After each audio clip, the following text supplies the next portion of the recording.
Hello, everyone. Thank you so much for joining us for another weekly wrap-up. My name is Jeremy Kronemeyer, Operations Manager for Wickham Financial Group. I have Graham Wickham here, President and CEO of Wickham Financial and Insurance Services. Graham, what happened in the markets last week?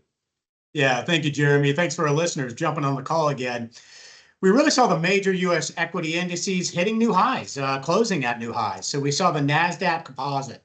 That was up about 1.5%, where the S&P 500 and the Russell 2000, that small cap index, both gained about 1%. Led by technology, that whole sector was up about 2%. Now, that was boosted by Taiwan Semiconductor. They had strong Q2 earnings. We saw the energy sector on the flip side of that. That was actually down 3.5%.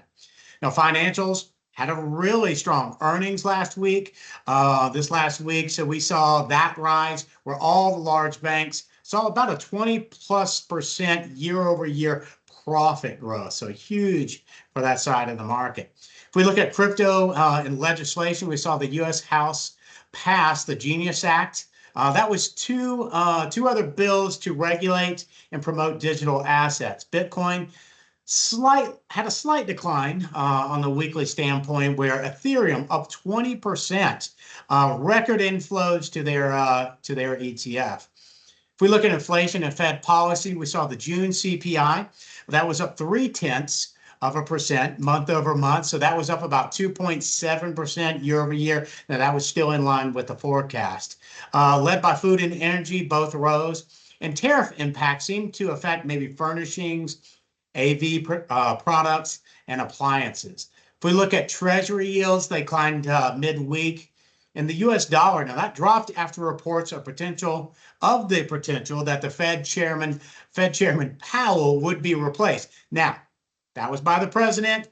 After that, later came out and said that was highly unlikely. So good to hear. Consumer and economic indicators, we saw retail sales rebound. That was not inflation adjusted, but we saw consumer sentiment rise to about 61.8% from 60.7%. Inflation expectations did ease to about 4.4% from 5%. Now, manufacturing, that expanded in New York and Philadelphia region. And housing, now that continued to be pretty weak due to some still high mortgage rates. We saw the single family homes starts and permits both following, where new home supply, that was hitting, that was the highest since since 2007. Now, global highlights with China, we saw Q2 GDP. That was up about 5.2% year over year. That was slower than the Q1's 5.4%. Industrial production up about 6.8% year over year. Retail sales up about 4.8% year over year. And property investment, new home prices, now they're still declining. Some challenges in their real estate market as well. If we look at record trade surplus, even though they saw a reduction from the United States. If we look at the UK CPI, that was unexpectedly rose to about 3.6. That was the highest among advanced economies, but we're still expecting a possible rate cut with some cooling labor market over there in the UK. Now, week ahead, earnings. I think we got about 20% of the market reporting earnings this week. But if we look at U.S. economic data and Fed activity, we'll see the flash PMI data to offer some insight on global economic momentum, some trade, geopolitics, some tensions that might be going on. And then key U.S. economic reports we'll see the new and existing home sales, durable good orders. Then we'll see Fed Chairman Powell speak Tuesday morning. We're talking about maybe giving some hints, maybe not, on the direction of Fed policy. And despite some recent dollar recovery, we're still seeing some pressure from Washington on the Fed, and the U.S. dollar remains still pretty elevated. So earnings, as I mentioned earlier, coming out. So here are some of the major companies. Certainly not all, but the ones we probably hear about the most. Alphabet, Tesla, Intel, IBM, Texas Instrument, General Motors, Coca-Cola, Capital One, RTX, Lockheed Martin, just to name a few. We'll be looking at the global central banks and their politics. We'll be looking at the ECB. They're expected to hold rates pretty steady on Thursday. Only one or more rate cut is forecasted by the end of the year. Now, that could be a little bit true with the United States as well. So we're looking to see what September, as we go into that time period and end of the year, on what our Fed might do here. But we'll be looking at Japan. Their weekend upper house elections may impact the BOJ's rate hike plans.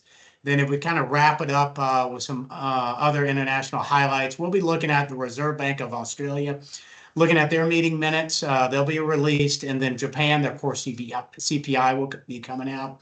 And then we'll have retail sales figures will be rolling out for the UK. Jeremy? Gotcha, Graham. Well, I know that July has been a pretty good month so far. Do you see that going forward through the rest of the summer and through the end of the year? I'd probably expect a little bit of a pause here, maybe some sideways movement, maybe a rotation to some areas that have underperformed.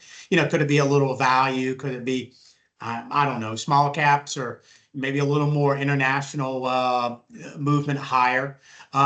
Because the United States has really bounced back, at least in our performance, compared to the international markets that have still led, but giving up a little ground in the short run to the U.S. markets as they bounce. So I wouldn't be surprised, long story short here, that we get some volatility. I think you always have to expect it. And I would put it this way: you don't want the markets just to run without a pause that refreshes. That kind of is a reset, and it kind of creates a healthier market. So expect some volatility. We are coming off of a great month, July, into some more challenging months, and that will be August through October. So we'll wait and see what happens.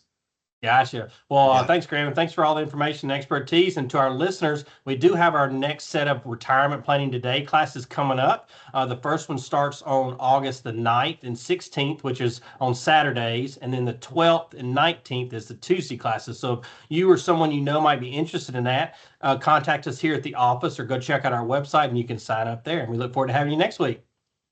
Take care.